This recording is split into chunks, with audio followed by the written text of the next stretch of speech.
Hello అండి, నేను doctor Kranthi, gynaec laparoscopic surgeon, డాబ్ స్టేషన్. రీసెంట్గా ఒక సబ్స్క్రైబర్ ఒకరు బైకార్నేట్ యూట్రస్ గురించి వీడియో చేయమన్నారు.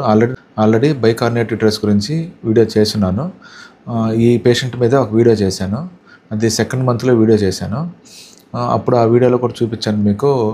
బైకార్నేట్ యూట్రస్ అంటే యూట్రస్ రెండుగా ఉండడము. ఈ అమ్మాయికి రైట్ హార్న్లో బేబీ నిలబడింది. అప్పుడు ఆ వీడియోలో కూడా మీకు చూపించాను. కుడి చేతి వైపు హార్న్లో బేబీ ఉంది, ఎడమ చేతి వైపు హార్న్లో ఎంటీగా ఉంది.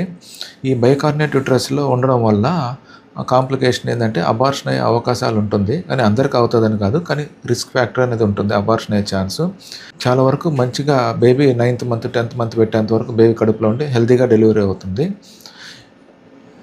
బేబీ లేని హార్న్ వచ్చేసి చిన్నది అయిపోతుంది, బేబీ ఉన్న హార్న్ పెద్దది అవుతూ ఉంటుంది. ఇప్పుడు పాత వీడియోలో మీకు ఈ అమ్మాయికి చేసిన వీడియోలో మీకు రైట్ హ్యాండ్లో బేబీకి చూపించాను, లెఫ్ట్ హ్యాండ్ ఖాళీగా ఉన్నది చూపించాను. ఇప్పుడు చూడండి ఒకసారి.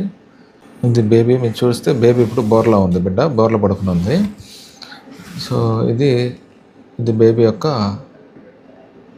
స్పైనల్ కార్డు, ఇది బేబీ యొక్క మెడ, ఇది హెడ్,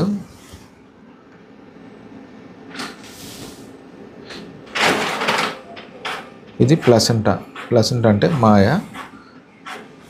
ఇవి లిమ్స్, లోయర్ లిమ్స్. ఇది గమనిస్తే ఇది కాలు, ఇది ఫీట్, ఇది నీ జాయింట్, ఇది థై భాగం, తొడ భాగం ఉంటుంది, తొడ భాగం నీ, ఇది ఫుట్, ఇది లెగ్,